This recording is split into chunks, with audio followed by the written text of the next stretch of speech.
중도 중복 학생을 위한 일상생활 기술 교수에 대한 영상입니다. 중도 중복 학생에게 할 수 있는 일상생활 기술 지도에 대해 좀 더 깊이 이해하고 실제로 적용하는 방법에 대해 알아보도록 하겠습니다. 그러면 먼저 발표의 목차를 살펴보겠습니다. 일상생활 기술 지도의 개요, 식사하기, 화장실 사용하기, 옷 입고 벗기입니다. 먼저 일상생활 기술 지도의 개념과 필요성에 대해 알아보겠습니다. 일상생활 기술이란 자기를 돌보는 데 필요한 기술과 다른 사람과 어울려 살아가기 위해 필요한 기술을 말합니다. 이러한 기술은 식사하기, 화장실 사용하기, 옷 입고 벗기, 개인 위생 등이 포함됩니다. 일상생활 기술을 배우고 실천하는 것의 필요성은 개인의 가치와 존엄성을 존중받기 위한 기초적인 사회화 과정을 습득하는 데 중요한 역할을 합니다. 또한 모든 발달의 기초이며 통합된 사회에서 독립적으로 살아가는 데 필요한 능력입니다. 이런 기술은 돌보는 사람에게도 필요한 능력입니다. 다음으로 일반적인 교수 원칙에 대해 알아보겠습니다. 먼저 자발적 참여 촉진이란 자연스러운 환경에서 수행해야 할 활동과 참여해야 할 구체적인 과제를 알려주고 예측 가능한 상황이나 단서 제공 후에 같이 협조해서 참여하게 합니다. 다양한 앱이나 게임을 활용해서 자발적 참여를 촉진할 수 있습니다. 두 번째로 팀 구성원의 협력적 접근입니다. 공동의 목표를 가지고 체계적인 계획과 절차에 의해 동일한 방법으로 지도합니다. 부모에게 지도할 교수 전략을 설명, 시범, 부모들이 실시하는 것 관찰, 실행 내용에 대한 피드백 제공, 일주일간 실행 자료를 바탕으로 진보 상황을 점검합니다. 세 번째로 관련 기술의 통합적 계획과 지도입니다. 일상생활 기술은 핵심 기술, 심화 기술, 그리고 확장 기술을 고려하여 일상생활 기술을 효과적으로 가르칠 수 있습니다. 이를 통해 습득한 기술이 숙련되게 사용되도록 하며 자연스러운 환경에서 의미 있는 활동에 더 참여할 수 있게 됩니다. 네 번째로 성과 생활 연령, 가족의 우선순위입니다. 학생들이 성장하고 발전하면서 세밀한 동작을 반복적으로 지도해야 합니다. 이 시기의 훈련은 자기 몸에 대한 이해를 바탕으로 성교육의 기초가 될 수 있으며 동성의 지도자가 가르치는 것이 바람직합니다. 연령에 적합한 기술을 가르치는 것이 중요하며 일반 또래 학생들에게 기대되는 것과 유사한 수준의 기술을 목표로 삼아야 합니다.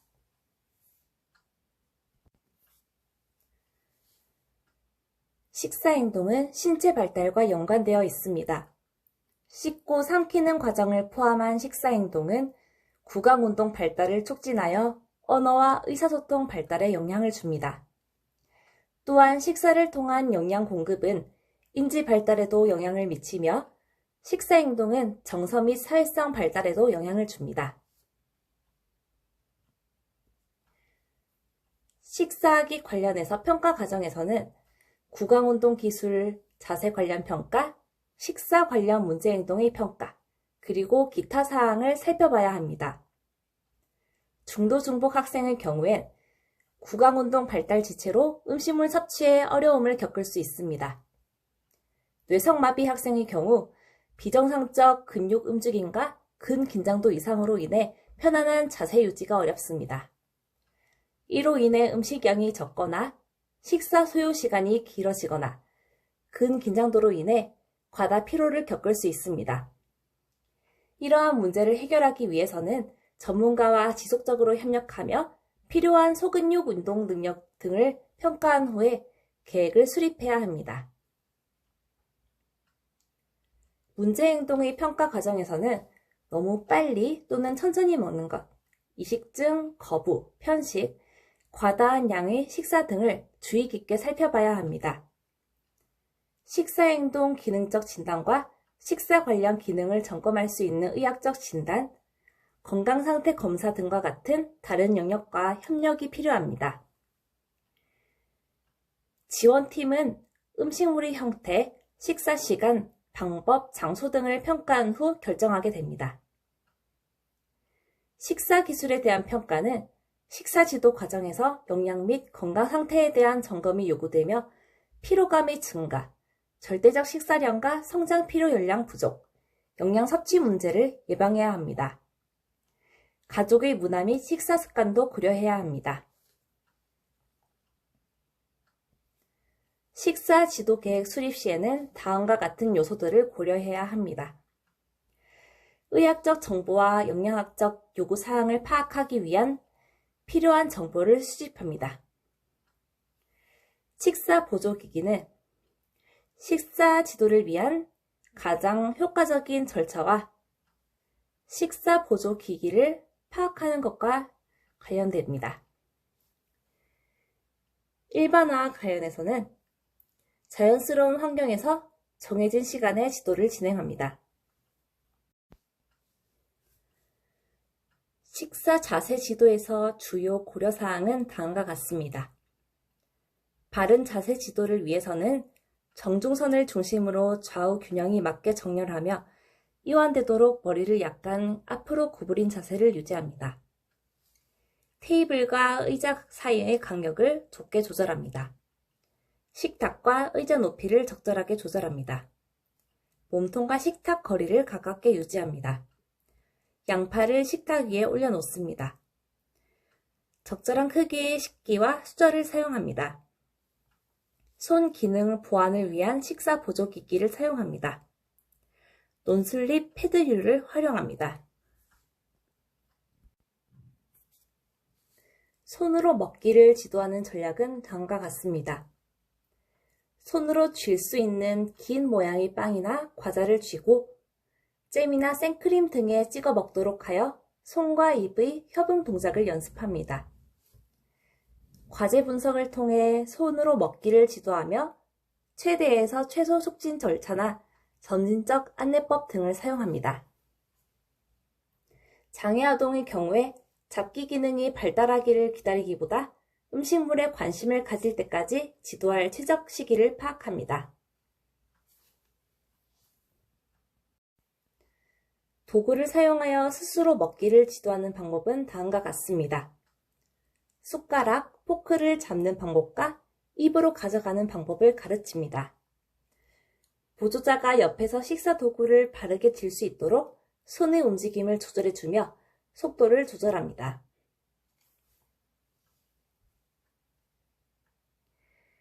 처음 시작할 땐 둥근 형태로, 이건 크기가 작고 거의 평평하며 깊이가 얕은 숟가락을 사용합니다. 고형식과 수분은 별도로 지도합니다. 먼저 고형식 지도 후 물 마시기 지도를 진행합니다.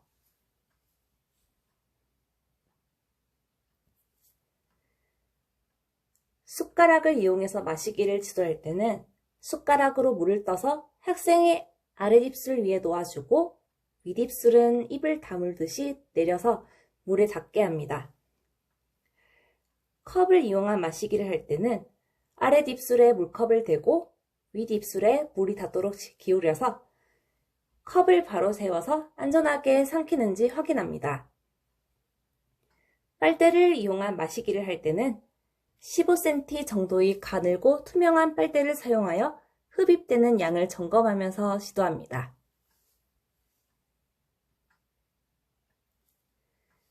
먹이기 지도 전략은 입술 사용을 가장 먼저 지도합니다. 숟가락의 끝부분에 음식물을 놓아줍니다. 도움이 필요한 경우에는 윗입술을 검지로 내려주어 윗입술로 음식물을 끌어내도록 합니다. 입술을 다물지 못하는 경우에는 턱이나 아랫입술을 위로 올려준 후 숟가락을 뺍니다.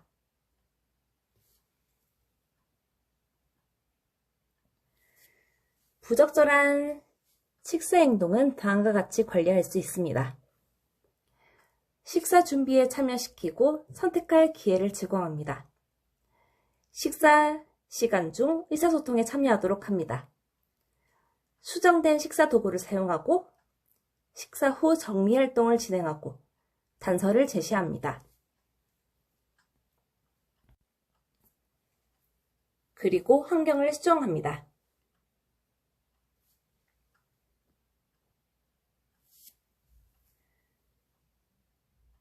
식사 지도를 하면서 의사소통 기술을 지도하기 위해서는 식사 시간 동안 자신이 원하는 것을 표현하고 다른 사람과 상호작용하면서 의사소통할 수 있는 동기를 부여합니다. 식사 관련 의사소통 기술을 사용하며 간단한 제스처, 몸짓 언어 등 학생이 표현할 수 있는 방법으로 선택하도록 하여 반응을 촉진합니다. 초기 기술의 지도는 동일한 훈련자가 가능한 분리되지 않는 환경에서 또래와 함께 소통하며 식사를 진행합니다.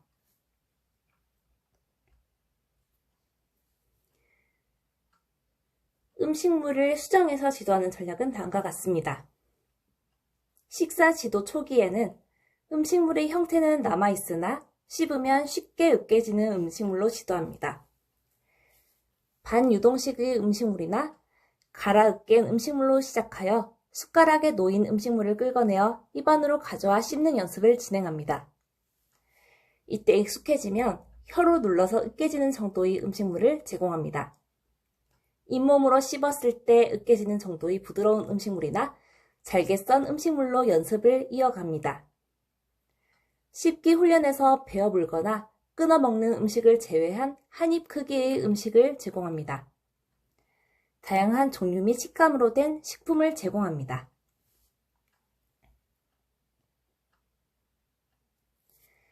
감각 자극 촉진을 통한 과민 반응 줄이기 방법은 다음과 같습니다.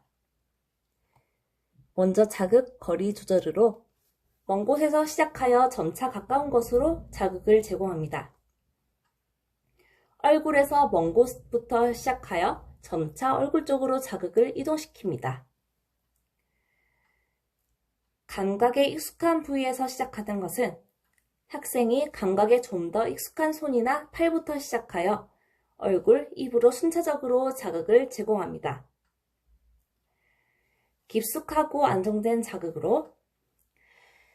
깊숙하고 안정된 자극은 신경계를 활성화하여 과민 반응을 줄이는 데 도움이 됩니다.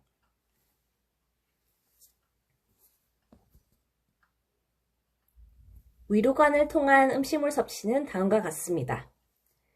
연화 과정은 음식물이 입으로 들어가 식도를 통해 위까지 도달하는 과정입니다. 튜브 섭식은 입으로 식사하기 어려운 경우에 사용합니다.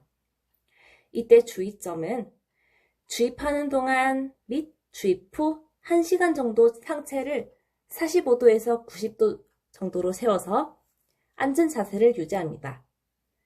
주입할 음식물은 냉장고에 보관하되 주입 전엔 따뜻한 정도로 온도를 조절합니다.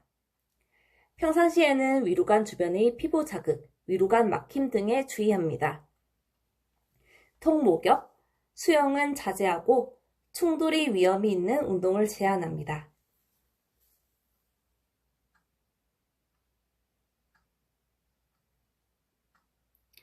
기도 폐색의 예방과 지도 방법은 다음과 같습니다. 호흡이 차단될 상황에 대비하여 대처법을 인지하고 훈련합니다. 구역증, 천명음, 청색증 등 기도 폐색을 예측하는 경고 사인에 주의하며 증상과 대처 절차를 IEP나 건강지원계획 문서에 기록합니다. 응급 상황 시 119에 즉시 신고하고 도착할 때까지 응급처치를 진행합니다. 심한 기도폐색은 빠른 응급처치가 필요하며 뇌세포는 산소 공급이 4에서 6분간 중단되면 손상이 발생합니다. 복부 압박을 통해 흉부 압력을 높여 기도를 막은 물질을 제거합니다.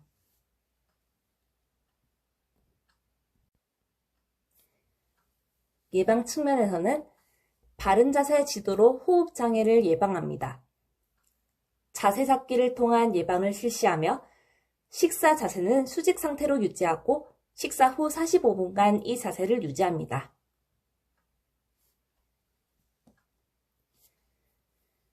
식사 지도 전략을 요약하면 다음과 같습니다. 1. 식사 지도 계획 수립. 2. 식사 자세 지도. 3. 손으로 먹기. 4. 도구를 사용하여 스스로 먹기. 5. 마시기. 6. 먹이기. 7. 부적절한 식사 행동의 관리. 8. 식사 지도와 의사소통 기술. 9. 음식물의 수정. 10. 감각 자극 촉진을 통한 과민 반응 줄이기. 11. 위로간을 통한 음식물 섭취. 12. 기도 폐색의 예방과 지도.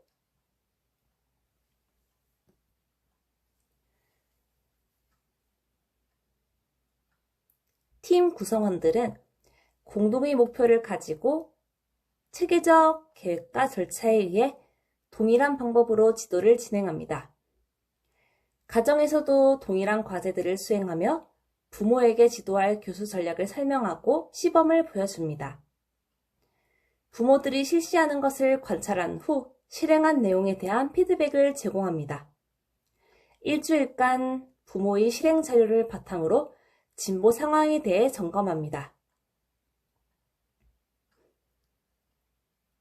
다음은 협력하는 전문가들입니다. 물리치료사는 운동기능과 관련된 반사, 자세, 치료적 중재와 관련된 정보를 제공합니다. 작업치료사는 감각기능, 음식물의 제시 방법, 보조기기 사용과 관련된 정보와 지원을 제공합니다. 학교보건교사는 식사 지도 중 질식, 호흡과 관련한 사항에 대한 지원을 합니다. 학교 영양교사는 음식물의 형태, 영양 상태, 적정량 등에 대한 정보를 제공합니다. 학교 전담의사 등은 식사 기술 및 일상생활 기술과 관련된 의학적 정보를 제공하고요. 이렇게 팀 구성원들의 협력적 접근과 전문가들의 지원을 통해 학생들이 식사를 통한 건강한 성장과 발달을 이룰 수 있도록 도움을 줍니다.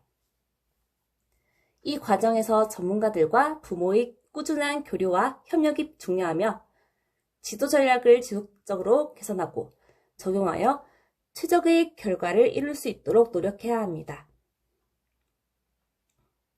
그럼 이제 중도 중복장애 학생들에게 일상생활 기술 교수 중 일상생활 기술 지도의 개요와 식사하기 지도에 대한 발표를 마치겠습니다. 지금까지 함께 해주셔서 감사합니다. 다음 영상에서는 중도 중복장애 학생들이 일상생활 기술 교수 중 화장실 사용하기와 옷 입고 벗기에 대한 지도 전략을 다룰 예정입니다. 감사합니다.